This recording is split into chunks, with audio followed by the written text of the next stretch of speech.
안녕하세요. 언제가 될지는 모르겠지만 저는 곧 이혼녀라는 이름을 달게 될 여자입니다. 말로는 담담하게 하려고 해도 마음속은 여전히 요동치고 있어요. 지금 이 글을 쓰는 순간도 솔직히 손이 덜덜 떨립니다. 나이는 30대 초중반이고 남들 보기에 한창 예민하고 뜨거운 나이겠지만 제 안에서는 모든 것이 꺼져버린 느낌이에요. 남편에게는 이미 서류를 보냈고 아직 답을 주진 않았지만 거부하든 말든 저는 이혼을 할 겁니다. 협의로 끝나면 서로 좋겠지만 아니면 소송까지 갈 작정이에요. 어떻게든 벗어날 거예요. 저는 더 이상 이 결혼 생활을 유지할 이유도 의지도 남아있지 않습니다. 지금 제게 이혼은 가능성이 아니라 시간의 문제일 뿐이에요. 20대 후반 아직 꿈도 많고 기회도 넘쳤던 시절에 저는 남편을 만났습니다. 연애할 땐 그 사람도 그럭저럭 괜찮아 보였고 무엇보다 말이 참 달콤했어요. 항상 우리 엄마가 너 마음에 든대. 결혼하면 너는 일 안 해도 돼. 집은 우리 쪽에서 다 해줄 거야 라는 말을 하더군요. 저도 한편으로는 혹했어요. 사랑하는 사람과 안정된 가정에서 마음 편히 살 수 있다면 꼭 나쁘지만은 않겠다는 생각을 했던 거죠. 남편 쪽 부모님이 집을 해주시고 저는 전업주부로 지내라는 제안. 겉보기에는 참 매끄럽고 배려 깊은 조건 같았어요. 그래서 저는 오래 다니던 직장을 그만뒀고 그게 제 인생에서 가장 후회되는 선택이 될 줄은 정말 몰랐습니다. 결혼 직전에 회사를 그만둘 때 주변 친구들이 말렸어요. 그땐 괜찮다고 남편이 정말 좋은 사람이라고 믿어보자고 스스로를 설득했어요. 하지만 돌이켜보면 저는 제 꿈을 접었고 제 미래를 포기했으며 결국 그 대가는 너무도 혹독하게 돌아왔습니다. 그리고 그보다 더 큰 실수는 어쩌면 남편이 아니라 그의 가족 전체와 결혼했다는 사실을 너무 늦게 깨달은 것이었어요. 결혼 초반 한창 낯선 환경에 적응하느라 정신이 없던 시절이었어요. 처음엔 모든 게 새롭고 신경도 많이 쓰이고 어떻게든 잘하고 싶다는 마음 하나로 버텼습니다. 솔직히 시부모님 생신상 차리는 건 어느 정도는 이해했어요. 어른 생신에 며느리가 앞장서서 준비하는 것도 예의라고 생각했거든요.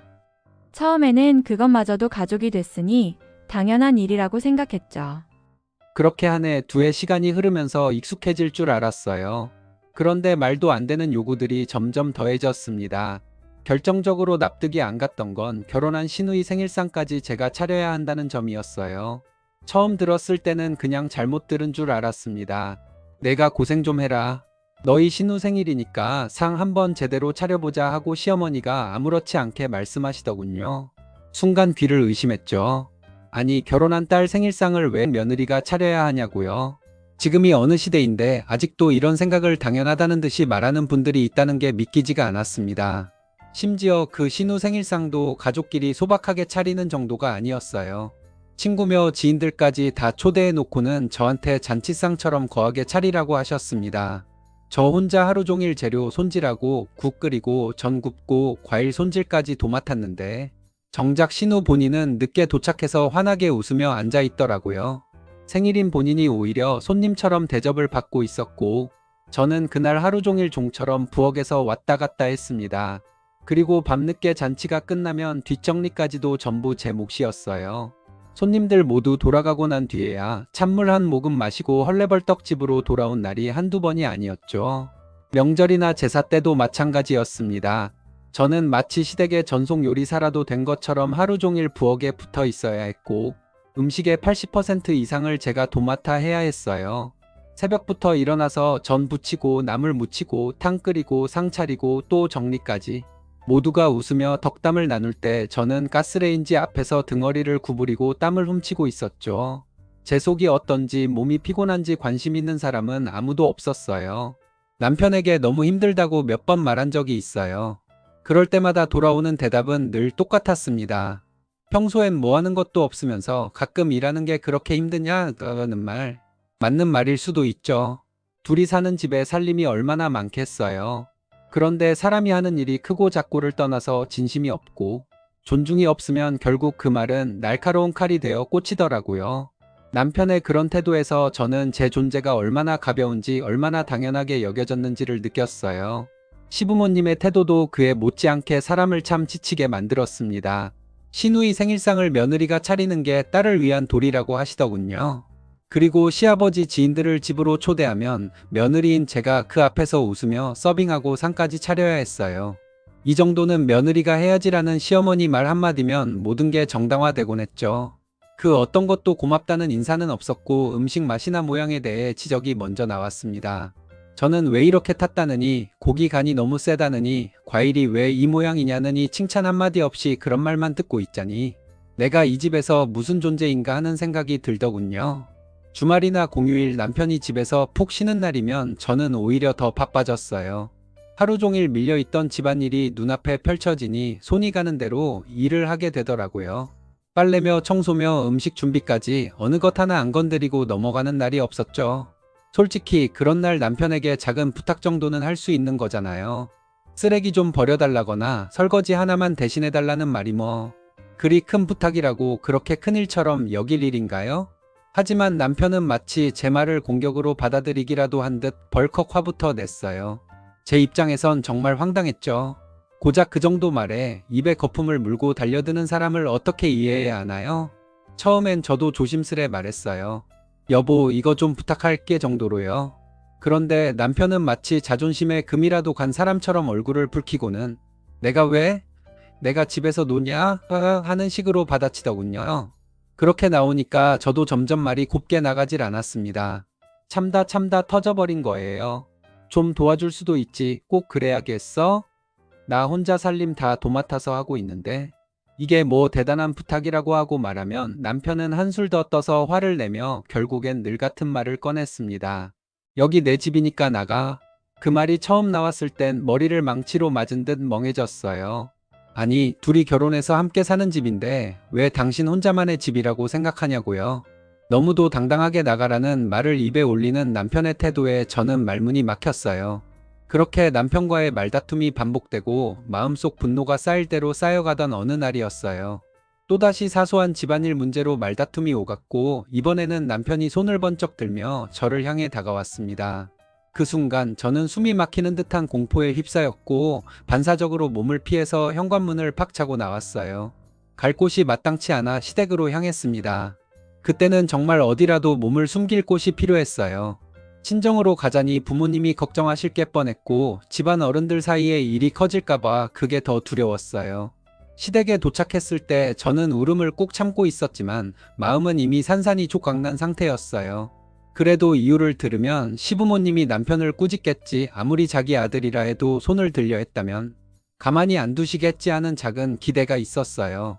하지만 그건 순진한 착각이었더군요. 남편이 손을 들려 했다고 조심스레 말씀드리자마자 돌아온 말은 한마디였습니다. 그건 내가 잘못한 거야. 순간 제 귀를 의심했습니다. 시어머니는 태연하게 말씀하셨어요. 너도 걔 성질 뻔히 알면서 왜 맞을 짓을 했니? 라고요. 그런 말이 나올 줄은 정말 몰랐습니다.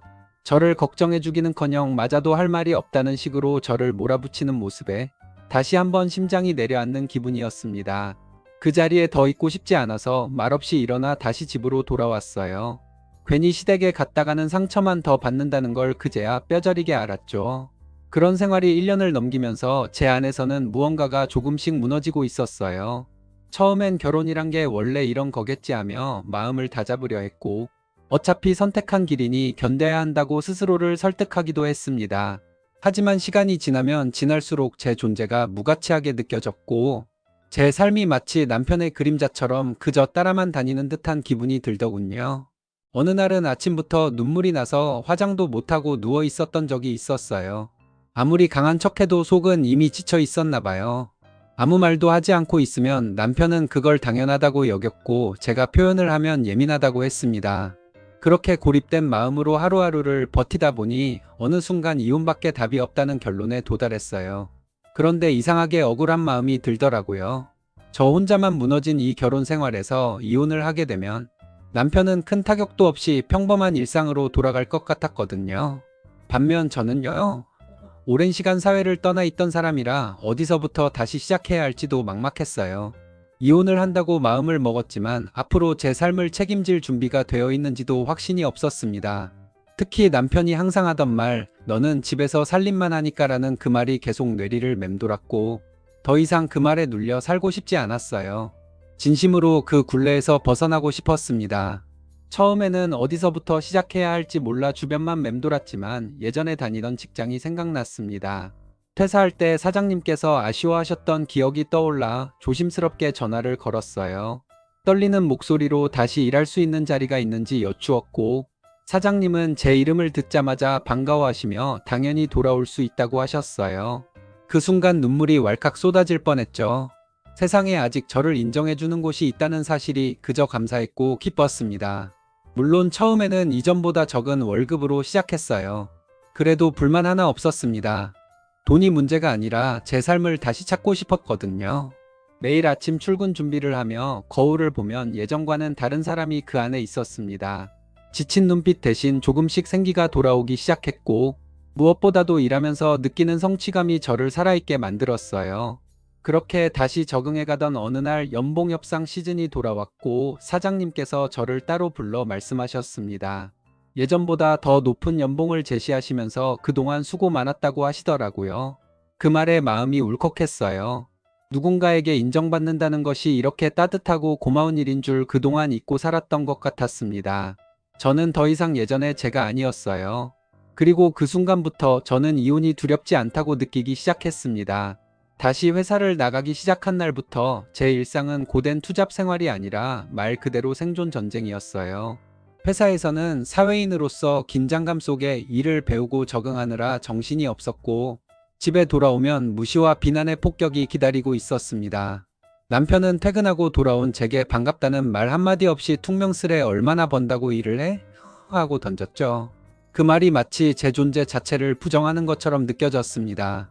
저를 사람이 아니라 오직 가사노동을 해야 하는 존재쯤으로 여기는 듯 했어요. 그뿐이 아니었습니다. 남편은 심심해서 나가는 거냐, 놀다 왔으면 집안일은 제대로 해놔야 할 거 아니냐고 하며 매사에 꼬투리를 잡았죠. 말투는 점점 날카로워졌고 저를 무시하는 눈빛도 노골적이었습니다. 시댁 식구들의 반응도 그에 못지않았어요. 시어머니는 전화를 걸어 네가 집을 비우면 그 일들은 누가 하냐, 며느리 노릇 안 하겠다는 거냐, 몇 따졌고, 시아버지마저 쥐꼬리만한 월급 벌어봐야 뭐가 남냐, 체면만 구기는 거지라고 말씀하시더군요. 그 말을 들으며 속으로 생각했어요. 도대체 내 체면은 언제쯤 고려된 적 있었나? 늘 그들의 눈엔 제가 시댁 일을 도맡아 하는 일꾼으로만 보였던 거겠죠. 제 행복이나 경력, 꿈은 관심 밖이었고요. 그러니 제가 회사를 다시 나가는 건 그들에겐 반란처럼 느껴졌을지도 모르겠습니다. 남편은 점점 더 폭력적인 언행을 보이기 시작했어요. 말로 하다가 화가 나면 식탁을 치고 눈을 부라리고 목소리를 높이며 위협했죠. 하루는 저녁을 먹던 중 반찬이 마음에 안 든다며 반찬 접시를 집어 던졌습니다. 접시는 바닥에서 산산이 깨졌고 그 순간 제 인내심도 함께 깨져버렸어요. 저는 아무 말 없이 식탁 의자를 들어 TV 쪽으로 던졌습니다. 쾅 소리와 함께 화면엔 거미줄 같은 금이 퍼졌고 정적이 흐른 거실에 남편과 저만 숨을 몰아쉬고 서 있었습니다. 남편은 처음 보는 저의 모습에 놀란 눈치였어요. 저는 조용히 말했죠. 어디 한번 마음대로 해보시지. 이제는 나도 참을 만큼 참았어. 그 말이 나오기까지 얼마나 많은 분노와 자괴감이 쌓였는지 그는 전혀 몰랐겠죠. 그날 이후 남편은 제 앞에서 손을 올리는 흉내조차 내지 못했습니다. 나름 위협이 통하지 않는다는 걸 깨달은 걸까요? 밥상머리에서 소리 지르고 기세등등하던 모습은 사라졌고 갑자기 조용히 짐을 챙겨 이틀간 시댁에 가더니 별말 없이 다시 집으로 돌아왔어요. 하지만 돌아온 이후에도 마음이 바뀐 건 아니었어요. 그저 겉모습만 살짝 달라졌을 뿐 속은 여전히 저를 억압하려 들었죠. 그 틀을 깨야겠다는 생각이 들었고 저는 아주 실질적인 방법으로 반격을 시작했습니다. 새해 연봉 협상에서 만족스러운 결과를 받은 직후 저는 남편에게 말했어요. 앞으로 생활비 반반하자. 그리고 그 말은 단순한 요구가 아니라 제 삶의 태도 전체를 바꾸는 선언이기도 했습니다. 그날 이후 저는 집안일에서도 경계를 그었습니다. 남편 빨래는 손대지 않았고 제가 먹을 밥만 지어 혼자 식사를 했어요. 예전엔 남편 밥 먹을 시간에 맞춰 국을 끓이고 반찬을 차렸지만 이제는 퇴근하고 집에 오면 제 밥상만 준비했습니다. 설거지도 제 그릇만 했죠. 무언의 메시지를 담아 행동으로 보여준 거예요. 더는 아내니까 며느리니까라는 이유로 모든 걸 도맡아 하지 않겠다고요. 신혼 초부터 방 하나는 애매하게 짐이 쌓인 채로 창고처럼 쓰고 있었습니다. 처음엔 남편도 저도 언젠가는 정리하겠지 하고 미뤄두던 공간이었죠. 그런데 제가 직장을 다시 다니고 월급을 받으며 경제적으로 자립하기 시작하면서 그 방이 제 눈에 다르게 보이기 시작했습니다. 오랜만에 나 자신만을 위한 공간을 만들고 싶었어요. 그래서 그 방을 정리해서 제 방으로 꾸미기 시작했습니다. 책상도 놓고 작은 스피커도 들여놓고 벽에 좋아하는 그림도 하나 걸었어요. 좁은 공간이지만 거기 앉아서 조용히 음악을 듣고 책을 읽고 생각에 잠기는 시간이 얼마나 소중한지 몰랐습니다. 생활비 반반 부담하고 나머지 월급은 제가 원하고 좋아하는 일에 쓰는 재미가 생기니까 삶이 조금은 버틸만해졌어요.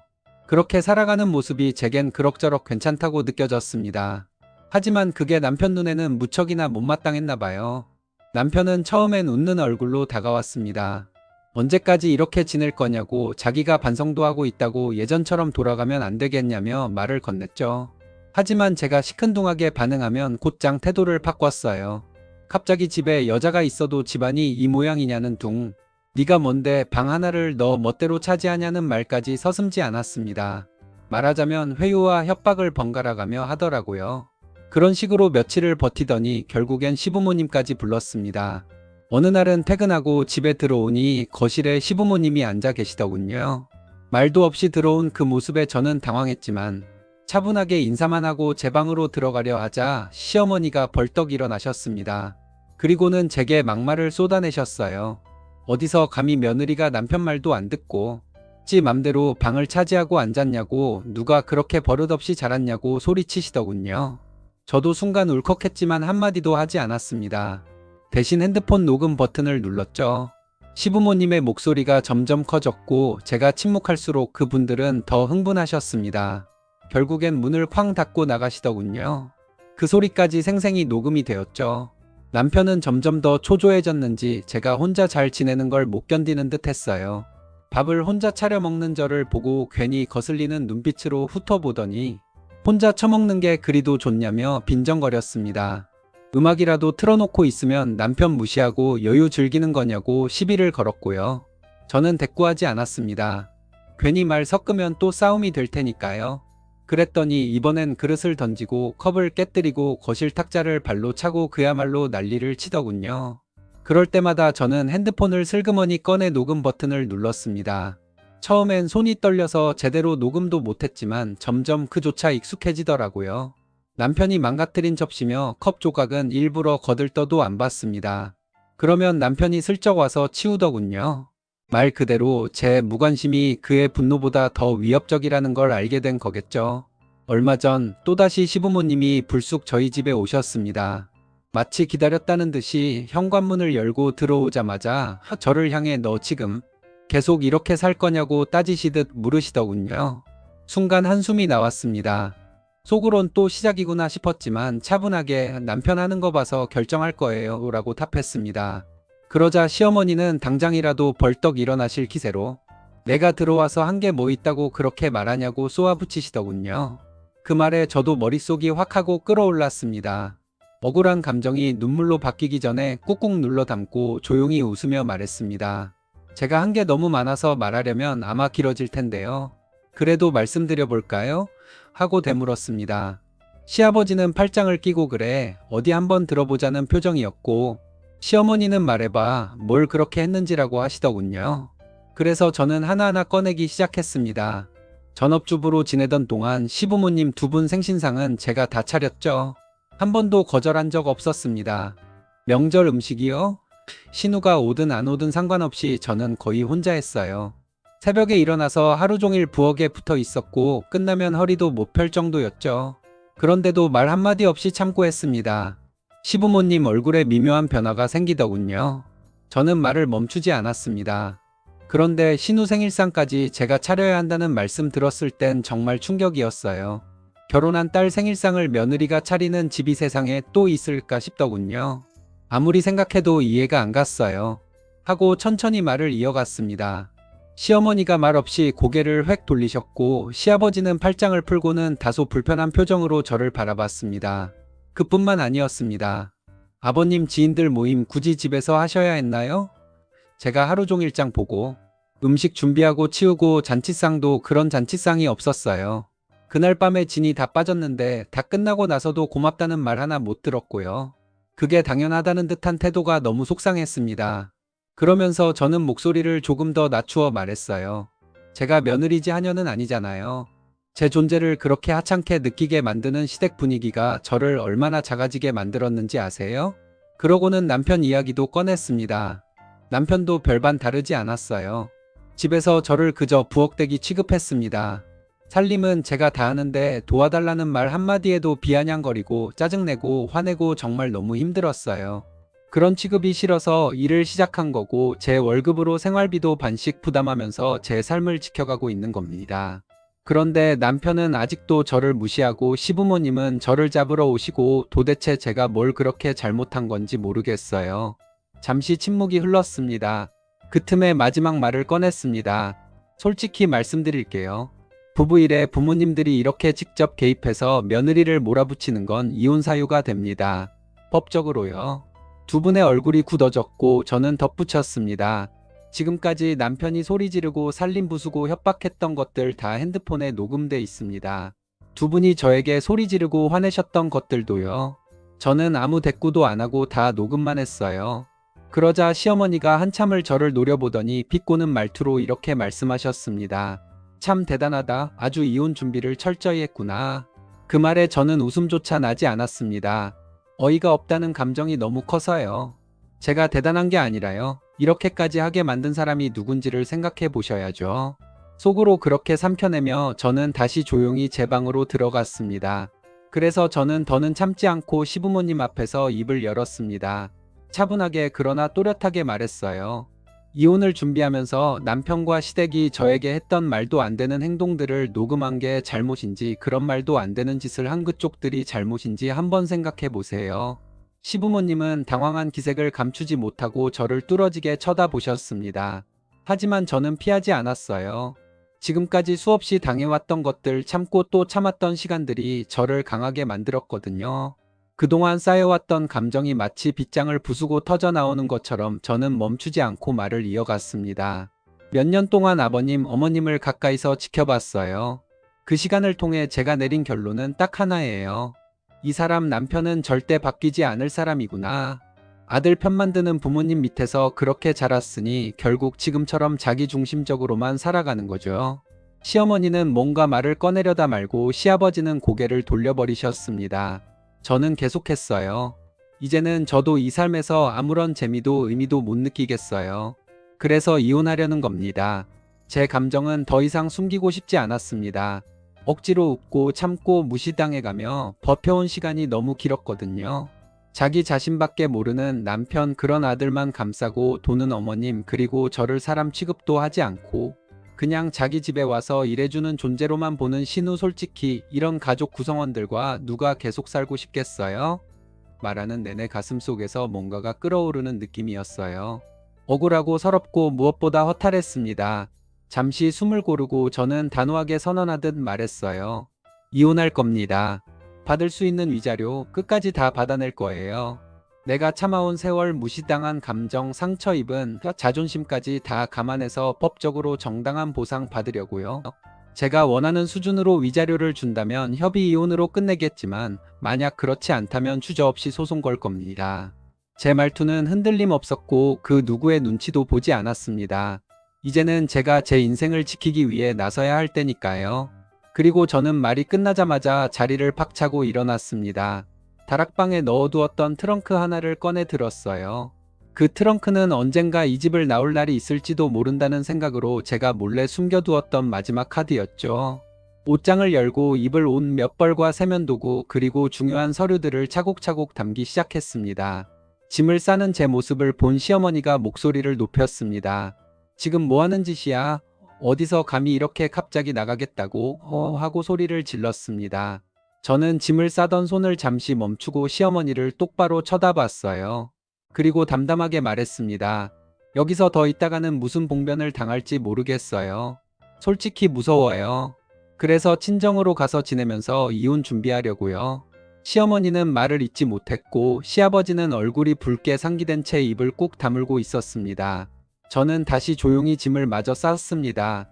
이제는 이 집에서 나갈 시간이라는 것을 누구보다 저 스스로가 잘 알고 있었거든요. 트렁크를 끌고 나가려는 순간이었어요. 현관문 앞에서 신발을 신는 저를 남편이 가로막더군요. 양팔을 벌리고 서 있던 남편은 얼굴을 일그러뜨린 채 말을 했습니다. 어딜 나가? 지금 장난하냐? 저도 지지 않고 말했어요. 내 몸에 손만 대봐. 바로 경찰에 신고할 거니까.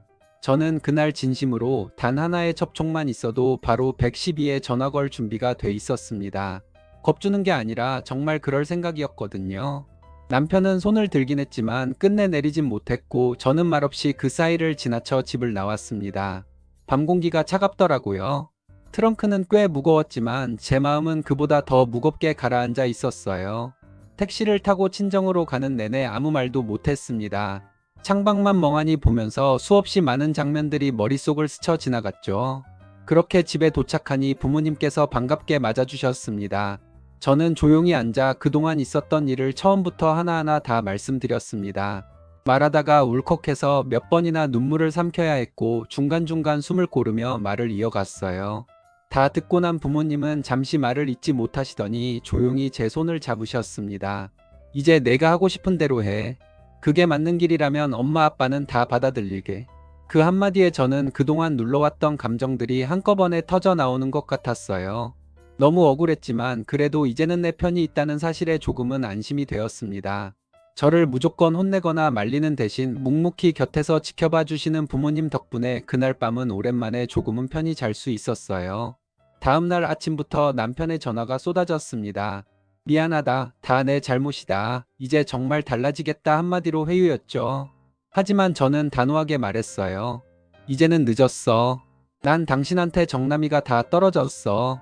그리고 더 이상 당신 가족이랑 웃으면서 살 자신도 없어. 그 목소리, 그 말투에서 진심이 느껴졌는지는 모르겠지만 남편은 당황한 기색을 감추지 못하고 전화를 끊더군요. 우리 나이도 없잖아요. 아이가 있었다면 제가 이런 결정을 내리기까지 더 오랜 시간이 걸렸을 수도 있겠지만 지금은 아무것도 망설일 이유가 없었어요. 남편이 나를 얼마나 무시했는지 내가 어떻게 살았는지를 떠올리기만 해도 다시는 돌아가고 싶지 않다는 생각이 들었습니다. 저는 그날 바로 남편에게 문자를 보냈습니다. 서류 안 써주면 소송 갈 거야. 말로만 후회하지 말고 행동으로 보여. 그리고는 조용히 녹음 파일 몇 개를 전송했습니다. 남편의 폭언, 시부모님의 고함, 집에서 벌어진 위협적인 상황들이 담긴 생생한 녹음이었어요. 이걸로 저는 최대로 받을 수 있는 위자료를 받겠다고 마음먹었습니다. 남편이 끝까지 버티면 소송까지 갈 각오도 되어 있었어요. 그날 이후로 며칠간 남편은 연락을 하지 않았습니다. 아마도 머릿속이 복잡하겠죠. 제 녹음 파일을 들으면서 어떻게 대응할지 고민하고 있을 겁니다. 하지만 저는 확신해요. 곧 연락이 올 겁니다. 아마 그래 이혼하자라고 할지도 모르죠. 그게 협의가 됐든 소송이 됐든 저는 더는 물러날 생각이 없습니다. 이혼은 반드시 하게 될 겁니다. 그동안 무너졌던 제 자존심 무시당했던 세월 모두 되찾을 수는 없겠지만 적어도 받을 건 다 받고 나서야 끝낼 수 있을 것 같아요. 이제는 누구의 딸도 누구의 아내도 아닌 제 이름을 가진 한 사람으로서 새롭게 살아가고 싶습니다. 더는 뒤를 돌아보지 않을 거예요.